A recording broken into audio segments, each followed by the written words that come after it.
Hello दोस्तों, स्वागत है आपका हमारे चैनल पर। मैं हूँ अविनाश। आज मैं आप लोगों को बिहार में चल रहे भूमि सर्वे में लगने वाले वंशावली के बारे में बताने जा रहा हूँ। तो चलिए शुरू करते हैं। बहुत से लोगों को कन्फ्यूजन हो रहा है कि वंशावली कैसे बनाई। आज मैं आपका सारा कन्फ्यूजन दूर करने जा रहा हूँ, तो आप इस वीडियो को अंत तक ज़रूर देखें।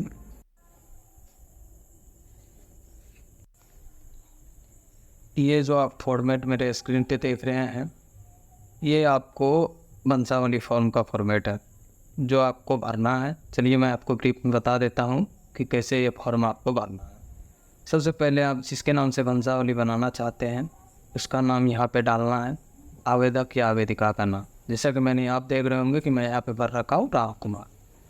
पिता का नाम भरना है, ग्राम मोहल्ला, जिस भी ग्राम मोहल्ला में आप हैं वो यहाँ पे आप भर दीजिएगा। वार्ड नंबर, जो भी आपका वार्ड संख्या हो, पोस्ट, जो आपका पोस्ट हो यहाँ पे भर दीजिएगा। थाना जो जिस थाने से आप हैं, जिस थाना में आपका घर है, आप यहाँ भर दीजिएगा। जिला, जिस जिले से आप बिलोंग करते हैं उस जिले को आपको यहाँ पे भर देना है। आगे आपको यहाँ पे शपथ पत्र संख्या जो है ये अभी आपको नहीं भरना है। दिनांक, जिस दिनांक में आप ये फॉर्म भर रहे हैं वो दिनांक आप यहाँ पे डाल दीजिए। इसको भरने के बाद अगला फॉर्म पे आपको आना है, वंशावली प्रमाण पत्र निर्गमन हेतु अनुशंसा प्रपत्र। इसमें भी आपको सेम प्रोसेस करना है। यहाँ पे आपको आवेदक या आवेदिका का नाम भरना है, उसके पिता का नाम भरना है, वार्ड संख्या भरना है, ग्राम भरना है, पोस्ट भरना है, थाना, पंचायत, प्रखंड, जिला, जैसा कि आप यहाँ देख रहे होंगे कि हम भर रखे हैं। फिर आपको यहाँ पे नीचे आ जाना। यहाँ पे आपको गवाह का नाम भरना है।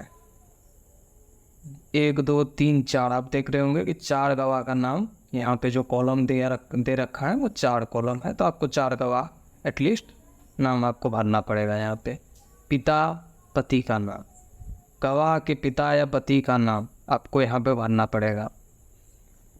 इसके बाद आपको अस्थाई पता और दूरभाष संख्या, यानी कि आप वो गवाह जो है आपका किस जगह से बिलोंग करता है वो जगह का नाम और उसका मोबाइल नंबर जो भी है वो आपको यहाँ पे भरना पड़ेगा। जैसा कि आप देख ही रहे होंगे मेरे स्क्रीन पर कि मैंने भर रखा है।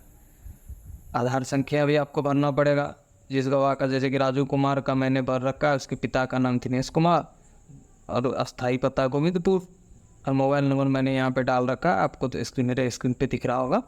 उसके साथ आपको जो है आधार संख्या भरना है और उस गवाह का आपको हस्ताक्षर करवा लेना है।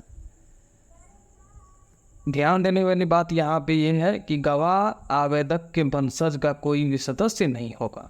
इस बात को आप विशेष रूप से यहाँ ध्यान दीजिएगा। अगर आप इस बात को ध्यान नहीं दे रहे हैं तो आपका फॉर्मेट रिजेक्ट हो सकता है। गवाह साक्षर हो तथा आयु 18 वर्ष से कम नहीं होना चाहिए। इन बातों को आप विशेष रूप से ध्यान में रखिएगा। आगे आप देख ही रहे होंगे कि आपको इसके बाद आपको क्या करना है कि पंच का हस्ताक्षर और एवं मोहर करवा लेना है। ठीक है। उसके बाद आपको वार्ड सदस्य का हस्ताक्षर एवं मोहर, आंगनवाड़ी सेविका का हस्ताक्षर एवं मोहर, यहाँ पे चौकीदार का हस्ताक्षर एवं बीट संख्या। चौकीदार के पास जो है मोहर नहीं होता है तो उसको बीट संख्या होता है तो वो अपना बीट संख्या यहाँ पे डाल देंगे। मुखिया का हस्ताक्षर एवं मोहर। ठीक है। इसको करवाने के बाद आपको जो है अगला फॉर्म फिलअप करना है, वंशावली प्रमाण पत्र हेतु आवेदन प्रपत्र। ठीक है। यहाँ पे भी आपको सेम है कि ग्राम कचहरी, आपका जो भी ग्राम कचहरी है आप यहाँ पे भर दीजिए, और पंचायत सचिव महोदय, ग्राम पंचायत राज, जो भी आपका ग्राम पंचायती राज है वो यहाँ पे आप भर दीजिए। प्रखंड जो भी है आप यहाँ पे भर लीजिएगा। जिला सुपौल, जैसे कि मेरा सुपौल है तो मैंने सुपौल भर रखा है, आपका जो भी होगा आप भर लीजिएगा।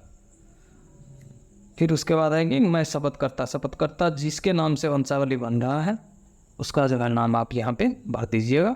उसके पिता का नाम, वार्ड संख्या, जो भी वार्ड संख्या होगा अपना आप भर लीजिएगा।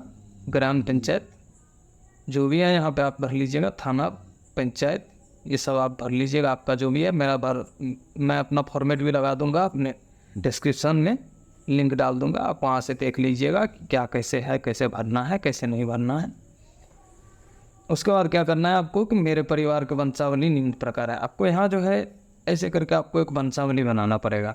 वंशावली ऐसे बनाना पड़ेगा कि मान लीजिए कि स्वर्गीय गणेश कुमार, मैंने यहाँ पे लिख रखा है कि स्वर्गीय गणेश कुमार, इसके नाम से ऐसा है कि खतियान जो है वो इसके नाम से है, स्वर्गीय गणेश कुमार मुखिया की, लेकिन हमको राम कुमार के नाम से जो है वंशावली बनाना है।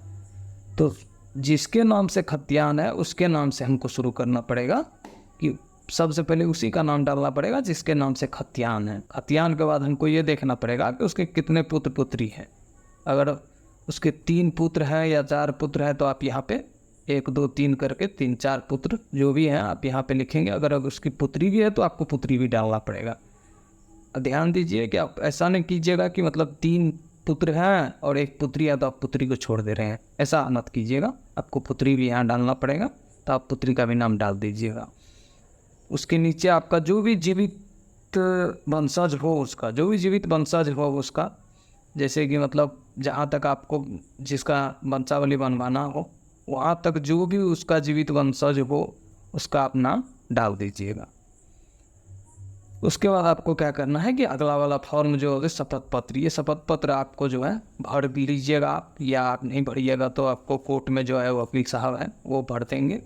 वहाँ पे सेम प्रोसेस आपको यहाँ पे आपका वंश वृक्ष बना लेना है। इसमें वंश वृक्ष बनाने के बाद जो है आपको ये कोर्ट में जमा कर देना है। यहाँ पे आपको क्या है कि आपको एक शपथ पत्र मिलेगा, ठीक है, आपको एक एफिडेविट मिलेगा। एफिडेविट लेने के बाद जो है आपको आके ये फॉर्म सचिव जी के पास ले जाके देना पड़ेगा। जो भी आपका पंचायत सचिव होगा उनके पास जाकर आप ये फॉर्म दे दीजिएगा।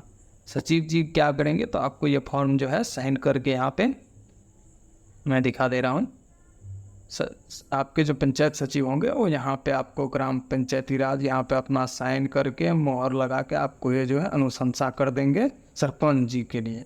सरपंच जी के पास जब ये फॉर्म लेके जाइएगा आप, सरपंच जी के द्वारा जो है आपको यहाँ पे आम सूचना जो है सरपंच जी ग्राम कचहरी में लगाएंगे।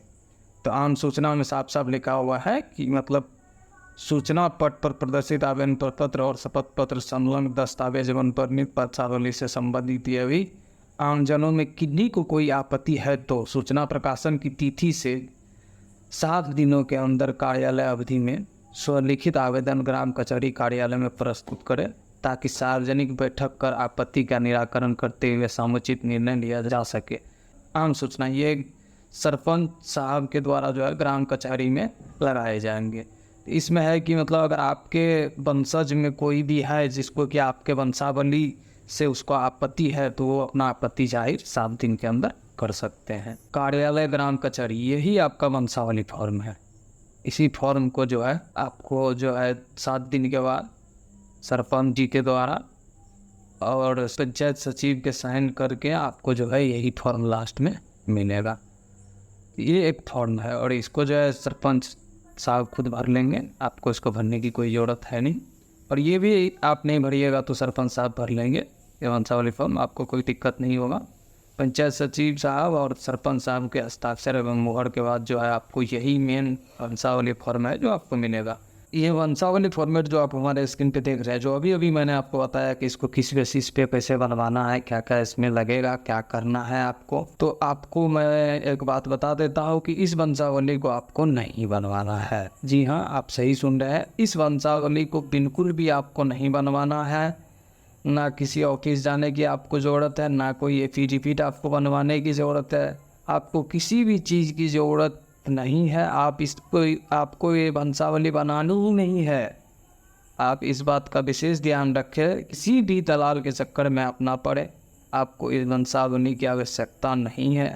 तो चलिए मैं आपको बताता हूँ कि आपको क्या बनवानी है, कौन सी वंशावली बनवानी है, क्योंकि आप स्वघोषणा प्रपत्र 2 के साथ उसको दे रहे हैं, इसीलिए आपको जो है आपको वंशावली की स्वघोषित ही बना के देना पड़ेगा। तो चलिए मैं आपको बताता हूँ कि स्वघोषित का मतलब होता है कि आप खुद से बना के दीजिए। ऐसा नहीं है कि मतलब आपको हम फिर से बोल रहे हैं कि आपको कहीं भी किसी का भी चक्कर लगाने की कोई ज़रूरत नहीं है।